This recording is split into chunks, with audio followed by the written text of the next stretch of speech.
Aid is being deployed and rescue efforts are underway in the Libyan city of Derna as people look for missing loved ones washed away by floods. Teams like this one from Turkey's Humanitarian Relief Foundation enter buildings, searching for survivors and retrieving bodies. A torrent of water unleashed by a powerful storm burst dams on Sunday night, leaving the eastern city inundated. Donations from various parts of Libya slowly began trickling in on Thursday, and volunteers from a youth movement gathered to sort clothes donated to support survivors. Among the countries sending aid, Turkey sent a ship carrying equipment to set up 2 field hospitals. Italy sent 3 planes of supplies and personnel, as well as 2 Navy ships. The scale of the devastation in Derna can be seen from the air. Multi-story buildings here were washed into the sea, with sleeping families inside. Confirmed death tolls given by officials have varied, but all are in the thousands, with thousands more on lists of the missing. This Sudanese factory worker in Derna, Wali Edin Mohammed, said he was woken in the early hours of Monday. We woke up at around 3 or 3:30 in the morning. We heard a large bang. Anyone who was awake in Derna for sure must have heard it. The water was unbelievable. Everybody could hear it. When we went outside, there was no more city. It had been razed to the ground.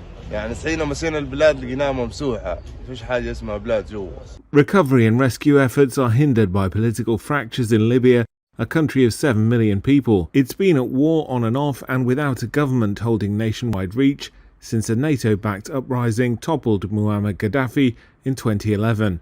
The World Meteorological Organization said the huge loss of life could have been avoided if Libya, a failed state for more than a decade, had a functioning weather agency in place.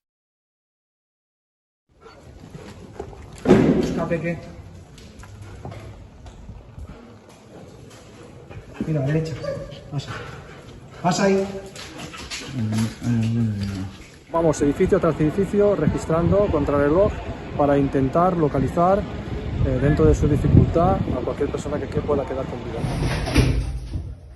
Muy bien, chica, vamos.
Muy bien, chica, vamos.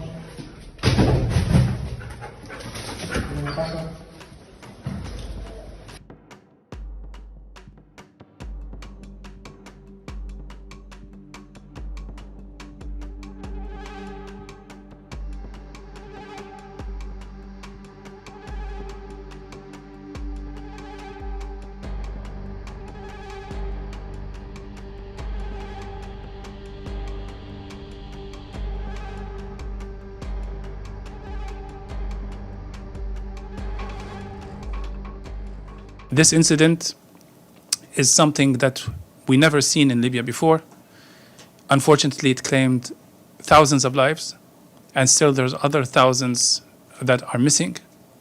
All efforts are put now for rescue teams to try to be able to manage this disaster, but it's really challenging. We were not used to this incident. We were not expecting it. In this stage, we need the support of the international community. We need the support of the UN agencies in order to be able to manage this crisis in a proper way and to help Libyans overcome this unfortunate incident.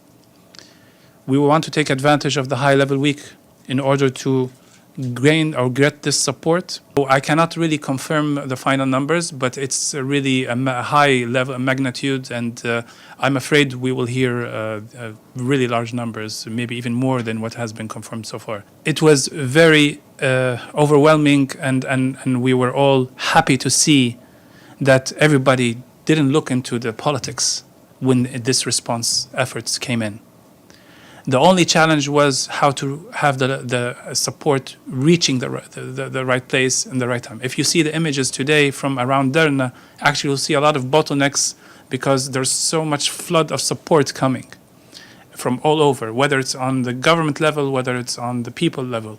And the Presidential Council is playing this kind of also, let's call it oversight role, to overcome the challenges you have been mentioning, just to make sure there's no obstacles. But the intention of everyone is sincere to respond to this catastrophe.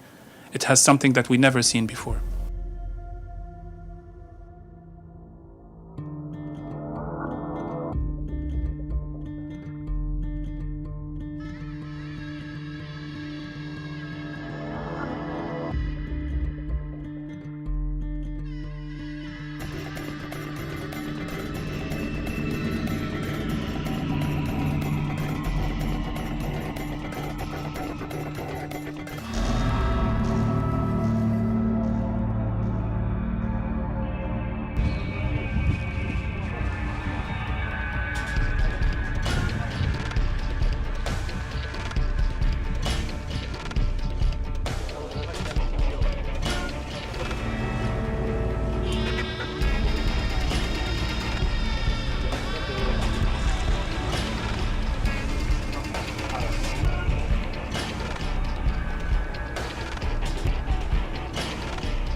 Ah.